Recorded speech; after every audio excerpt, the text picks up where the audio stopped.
Mes chers compatriotes, le passé éclaire le présent et préfigure le futur.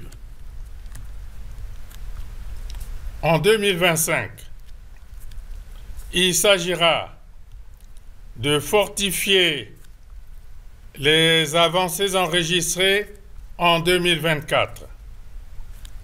Un tel pari, qui est à notre portée, ne doit souffrir d'aucune ambiguïté.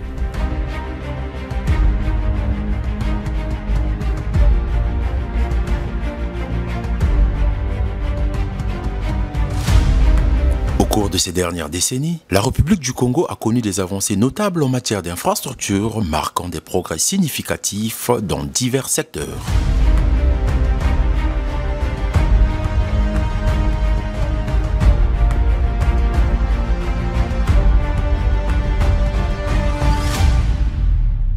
Le gouvernement congolais a mis en place des stratégies et des plans de développement pour continuer à améliorer les infrastructures du pays.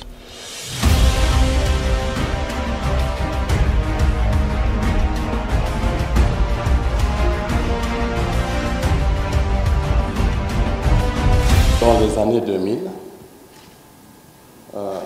le Congo, à l'époque, pays véritablement post-conflit, sous la responsabilité et la très haute autorité de son Excellence, Monsieur le Président de la République, le Président Denis Sassou Nguesso, un pays en programme avec les institutions financières internationales, des programmes de l'époque appelés PPT, pays pauvres très endettés. Donc il fallait en sortir, pays post-conflit, il fallait faire des choix.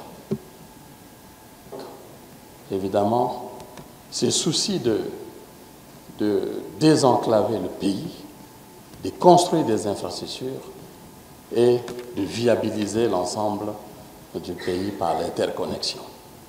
Donc il fallait opérer des choix.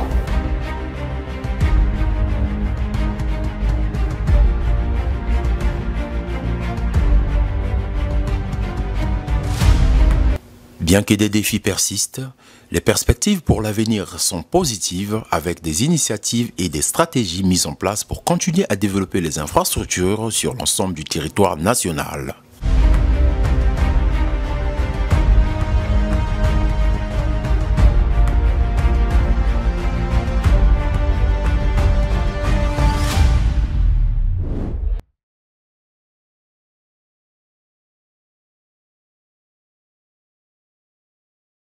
Le Congo, jusqu'en 2007, avait un réseau routier bitumé de 1280 km. Aujourd'hui, nous avons un réseau routier bitumé de plus de 3000 km. Et le président de la République, son Excellence Denis Sassou Nguesso, voyant la difficulté au jour de l'entretien de ce réseau bitumé, a instruit le ministère en charge des grands travaux à réfléchir sur la possibilité de mise en concession de certaines routes pour que l'État soit délesté des frais d'entretien de nos routes. C'est ainsi qu'on a pensé à la mise en concession de la route nationale numéro 1 et progressivement aussi la route nationale numéro 2 afin que la dorsale de Pointe-Noire à Brazzaville jusqu'à Ouesso passe désormais sous l'entretien et la gestion privée. C'est ce qui a commencé avec un appel d'offres qui avait été lancé et le groupement Aegis China State avait été vainqueur de cet appel d'offres. Aujourd'hui, la route Pointe-Noire-Brazzaville est mise en concession depuis plus de 5 ans. On est tous des Congolais, on côtoie tous cette route, on voit que la route est très bien entretenue. C'est un exemple au grand bonheur de tout le monde, y compris les transporteurs qui, au lieu de payer les places chaque jour pour remplacer les véhicules qui se cassent, payent le péage pour l'entretien de cette route.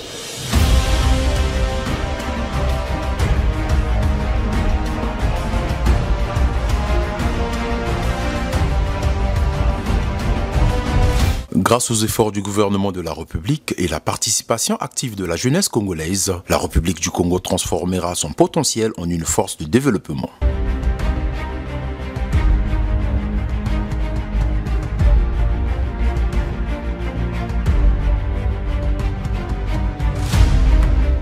À peine 2025 entamé, son Excellence M. Denis Sassou Nguesso, président de la République, chef de l'État, par décret numéro 2025-1 du 10 janvier 2025, rafraîchissait l'équipe gouvernementale en renouvelant sa confiance envers le ministre d'État Jean-Jacques Bouya. Ministre d'État, ministre de l'Aménagement du territoire et des grands travaux, M. Jean-Jacques Bouya.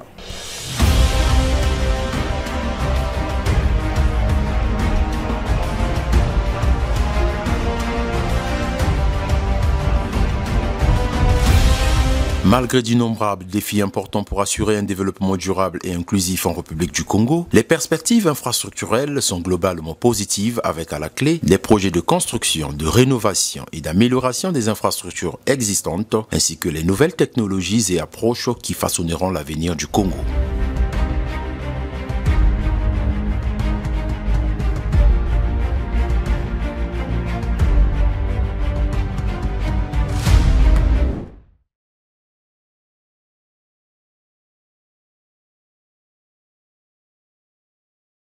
Vous savez que la gestion elle est confiée au privé et il est difficile à un privé de prendre en concession une route défoncée.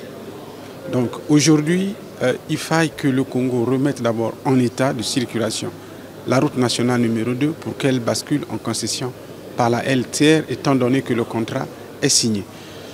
Voyons un peu les difficultés que traverse le pays actuellement, vu aussi le linéaire 800 km de route. Nous allons opter pour la concession pas à pas, c'est-à-dire kilomètre après kilomètre. Donc une étude est envisagée, est lancée pour la prise en concession des 200 premiers kilomètres de la RN2 dès 2026. En toute chose, notons que ce sont les fondations et les piliers qui tiennent la voûte de l'ouvrage en construction. Pour atteindre les objectifs visés par cette résolution salutaire, il nous faut poursuivre les efforts en cours avec plus de détermination et d'intensité.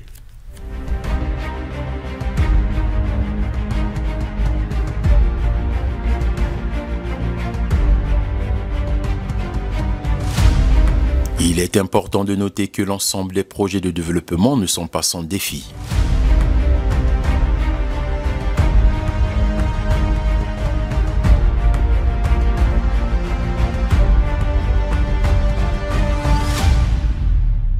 La mobilisation des financements importants et la coordination efficace entre les différents acteurs restent de mise pour réussir ces grands paris.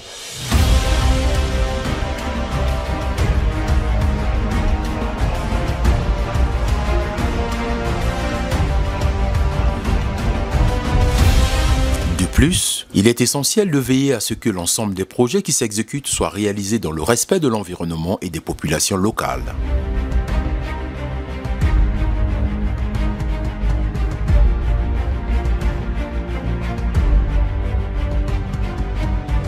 À cette époque, nous avions, et nous l'avons toujours, entre Pointe-Noire et Brazzaville, le chemin de fer.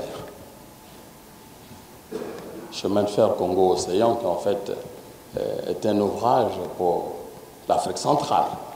Parce que pendant la colonisation, c'est tous les Africains, et notamment en particulier ceux de l'Afrique centrale, qui ont travaillé pour le chemin de fer, pour créer la possibilité de désenclaver et ramener l'ensemble des pays dits de l'Afrique équatoriale française vers la mer.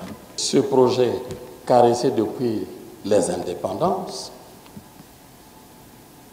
construire la route entre Brazzaville et Pointe-Noire. Donc, il fallait opérer ce choix, créer un potentiel économique important, le valoriser et le matérialiser.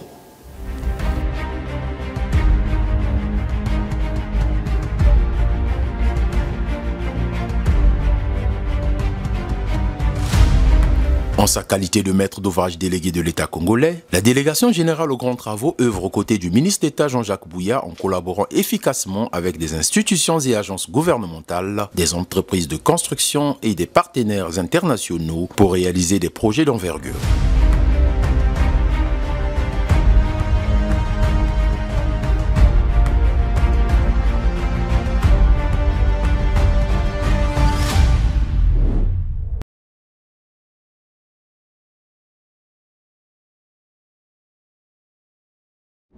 Distingués invités en vos rangs, grades et qualités respectés.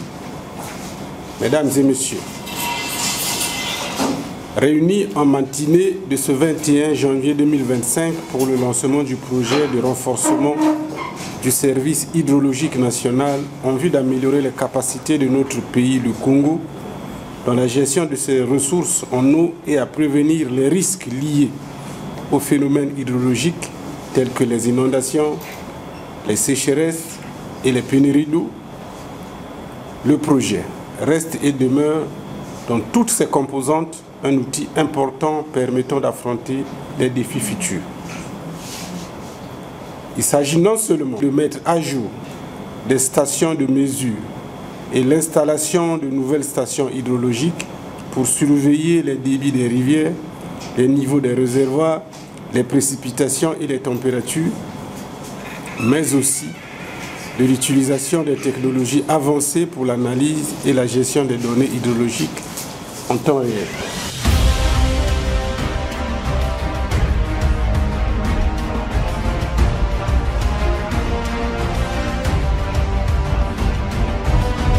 Malgré les progrès réalisés, le Congo reste confronté à des défis importants en matière d'infrastructure.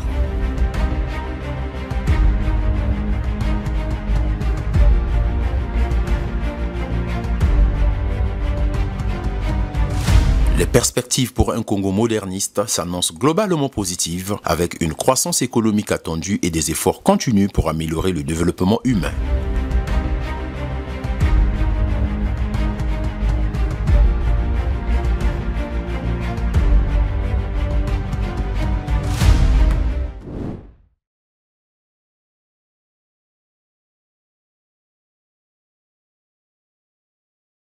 Ce projet, très indispensable pour le renforcement du service hydrologique national, demeure crucial pour la résilience face aux défis climatiques et hydrologiques présents et à venir.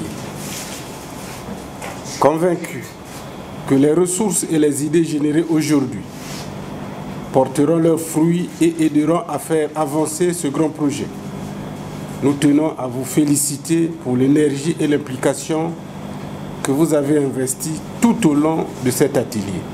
Maintenant que nous repartirons avec des pistes concrètes et un sentiment d'accomplissement, mesdames et messieurs, c'est sur ces mots et au nom du ministre d'État en charge de l'aménagement du territoire et des grands travaux que je déclare clos les travaux de cet atelier de lancement officiel du projet de renforcement du service hydrologique national. Je vous remercie.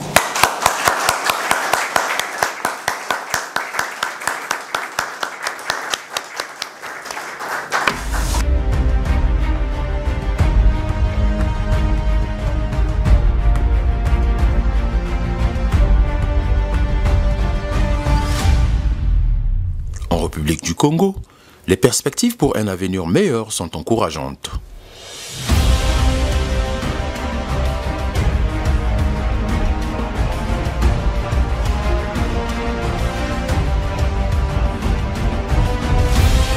Les initiatives de développement urbain témoignent de la volonté du gouvernement congolais d'améliorer les infrastructures et le cadre de vie des citoyens en renforçant activement l'attractivité vers la destination Congo.